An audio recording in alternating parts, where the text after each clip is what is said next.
Welcome to the Irreplaceable Dental Assistant Podcast, brought to you by Dane, Dental Assisting Made Easy. This is a safe space to be mentored, empowered, energized, and equipped.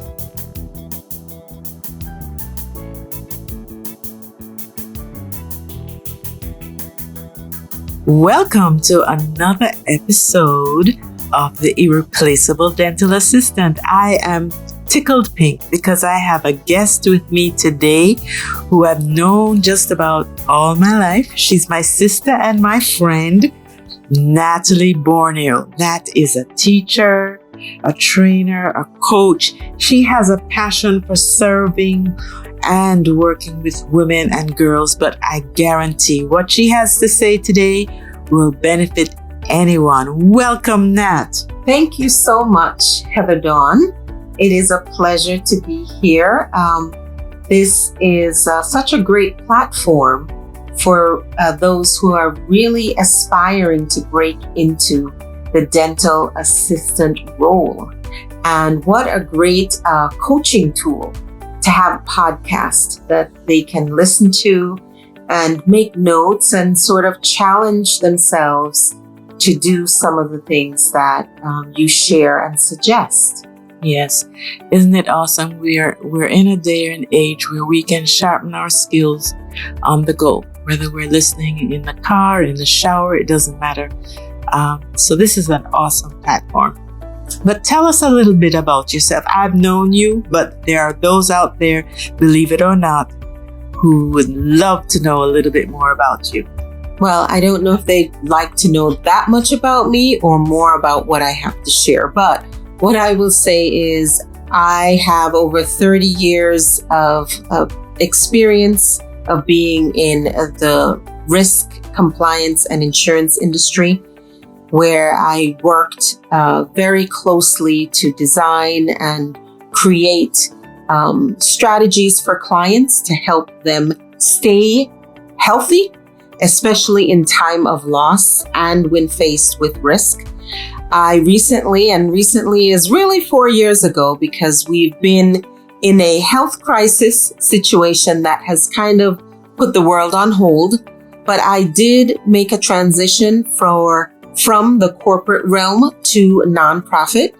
And that was a deliberate move for me to focus my values and passion with working and supporting girls, women, and really anyone in need of professional development, especially with regard to navigating the world of work. And I've done some navigating in the world of work. That's a bold move. To be able to think that you want to do something different is one thing, but stepping out and deciding to do it is a totally different thing. So kudos to you, Natalie.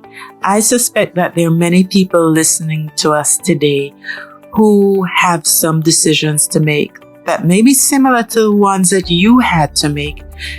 Maybe their industry is not what they want anymore. Maybe there's been a shift in the tide and they are just not available positions like they used to be. How can somebody who is on the fence wondering what they want to do with the skills that they have be motivated to step out? So I think the first and most important thing is to know yourself. You have to really understand what you're looking for, and then take a look at what the things are that you bring along with you. What does your toolkit look like? Regardless of the type of job, what are the unique strengths and qualities and experiences that you have that make you a special and unique candidate? Once you understand who you are, and for me, I enjoy work and I enjoy working in environments where I can see and feel like I'm adding value. I am very focused on ensuring that people get what they need, or they understand how they need to approach things to then get what they need. And in the line of work that I was in, I did that for the corporate entity. In the work that I do today, I looked at the fact that I wanted to be in a different environment where I could see impact, where I could get very involved in a process and help to make an outcome favorable for someone who might not be in a good position. We may say that person is underserved or not someone who everyone else champions, but it's something that I wanted to do. So I knew what I wanted to do. Then I looked at the skills, the experience, and the positive attributes that I had. And coming from a corporate background and going into nonprofit, I had to be very aware of the strengths that I could bring into the space. And so looking at myself, I could talk about my communication skills, right? My written and oral skills. I could talk about my ability to work with different types of people. So working in a team-based environment was something I could do and I enjoyed. I like to collaborate. So knowing I don't know everything, but wanting to also be able to contribute to a process or conversation, I work better in environments where we're collaborative. Everyone who has expertise in a certain area comes together to brainstorm on what the best solution is for a particular project or activity. Leadership. We are all leaders because we're all good at something. So I knew that I had leadership qualities that I could bring along with me. And then other specific things like my project management skill, my ability to look at a project or a task and figure out what all the incremental steps needed to be. How do you build something? So I definitely knew what my strengths were before deciding to make that decision. And it's incredible if you actually take the time to break down the things that you are good at, you will be surprised to see what a robust toolkit you already have. You know, Natalie, I think that is such an important point because of all the things that you listed. Coming from the corporate world, I did not hear any one of those skills that were specific to the job you had before. These sounded like what I would say are the skills that keep you in the door once you're in the door. The leadership, the understanding that you like working collaboratively, really understanding yourself and the strengths that you bring. It's extremely important because sometimes we limit ourselves to this box. This is what we trained to do. Oh, I'm a waiter. Oh, I'm a cashier. Oh, this is what I do, and you name it specifically. But the reality is we're so much more beyond that box that we've put ourselves in. And what I hear you saying is that there are a lot of skills that you've honed or gained or understood are your talents that you can bring into a totally different working environment, and they can be such value-added skills. Yes, and the technical term for these are transferable skills. These are skills that enable someone to make the job a successful adventure. Or, it is the understanding that the person makes the job. The job does not make the person. So if you have the aptitude Natalie, to learn... I'm going to interrupt you. Okay. Girl. Natalie, can you say that again, please? Can you say that again, please? Oh, sure, I absolutely will. A lot of times we're intimidated by the title of a job, but the person makes the job successful. The job does not make the person. You, as an individual, bring that job description to life based on what you carry in with you. So you'll be trained and you will have training to learn the technical aspects of a job. But if you don't have the right personality and core skills to bring that job to life, then it's a no game situation. They can always find another rubber stamper, but they can't find someone who is an amazing communicator, who makes clients and other people feel so comfortable coming in the door. Someone who can manage schedules or identify where there may be a glitch that others may be overlooking, or someone who recognizes there are bottlenecks and there are problems and issues with a process. So, when I was in another position, this is how we did it. Maybe I can apply the same concepts. Or if you had a position in a community organization, volunteer skills are very important, because just like in a volunteer position, think about this and a job, you are working with people you've never met before, but for the association or the job. You have nothing else in common except you come together to get a task or tasks completed.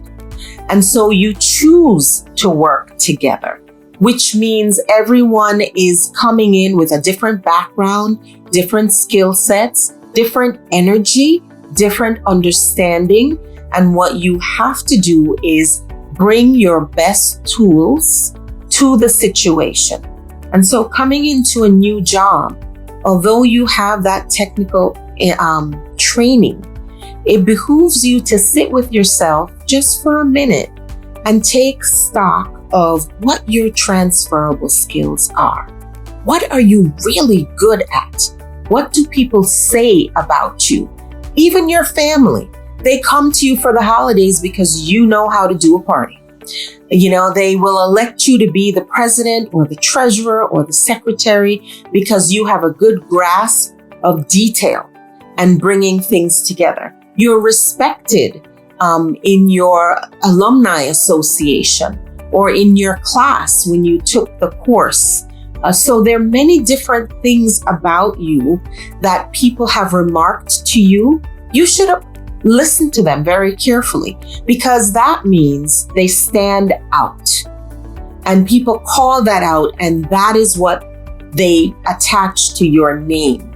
When they say Dr. Lawson Myers, they think about the pain-free, excellent level of dentistry that they experience, and they can break that down further. When people say your name, they also are thinking about some of the things that they see as positives about you, their experience with you. So those transferable skills are things you have to, as we would say, big up in the position. If you want to really run through the door and be successful in that position, bring your transferable skills, all of them, into the picture. Even if it's being the one who is able to bring difficult people together to have a conversation. Because one of the very important things on any job is to be able to work productively with others. And so if you are just the peacemaker, bring your peacemaking tools to the job, because that will be very helpful in the space where you rely on each other and you have to have good, clear communication to get the job done well and to satisfy the clients. That's such good information, because when I think of the dental assistant, I think of the word glue. The dental assistant is the one who, as I've said before, when I've stepped out of the room, even though the patient has said, yes, I understand, yes, doc, okay, have a good day, they turn to the dental assistant and say, now, what did she say? Yep. So the ability to break it down and communicate in a way that the patient feels comfortable and can actually hear what's being said is awesome. But also, the dental assistant is the connector character to the other members of the team.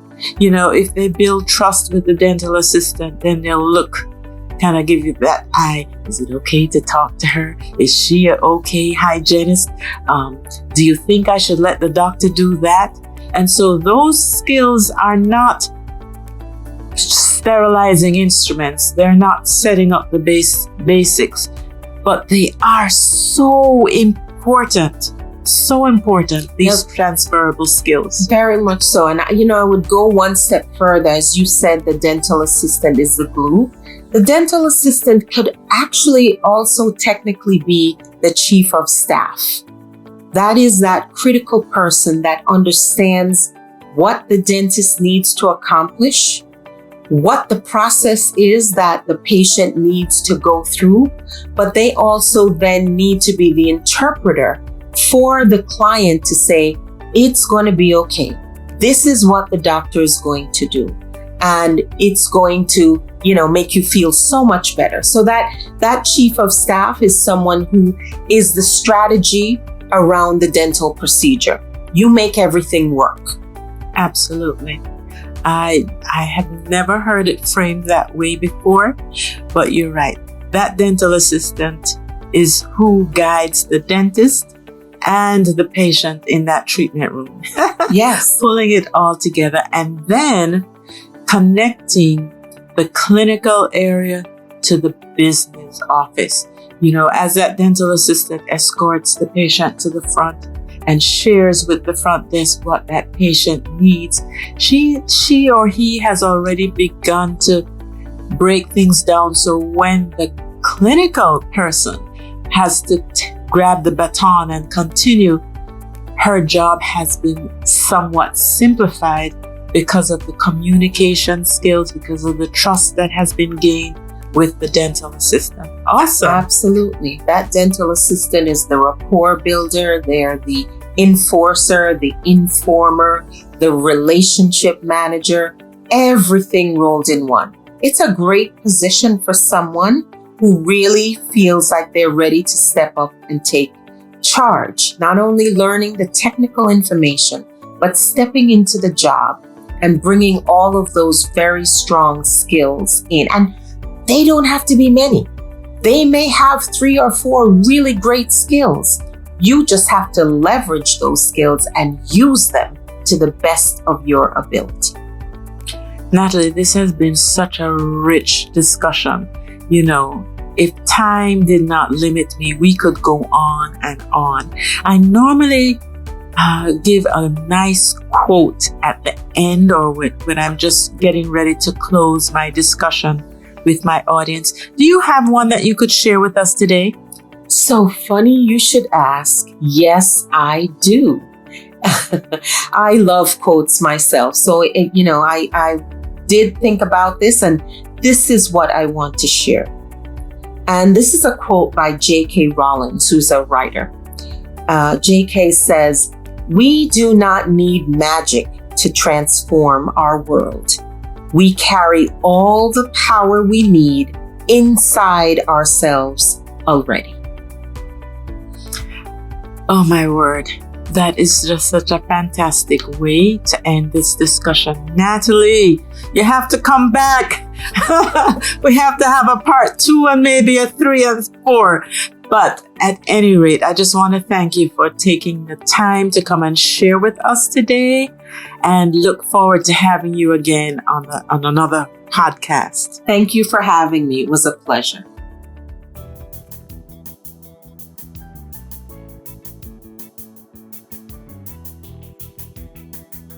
Well, what an eye-opening discussion that was with Natalie Borneo. So many gems about transferable skills that we probably didn't even realize are assets. When things come easily to us, we don't even think that they are unique to us or that we do them better than other people. So Nat reminded us that we truly have to know ourselves and understand what we're looking for as we seek a job, and that we not define ourselves by labels, but see what we bring to the table, what we offer. And most of all, we need to recognize that we bring that job description to life. Now, if you want to hear more from Natalie Borneo, or if you want to find or touch base with her, you can find her on LinkedIn. She is the Senior Director of Program Operations at Dress for Success Worldwide. And we know why, having had a discussion with her, why she is so influential to women who are trying to get back into the job market, who may not have had the confidence because they haven't been working for a while. But you know, her secret sauce is great for everyone. So I hope that you garnered some trinkets today, and this is surely a session that reminds us that we are indeed better together.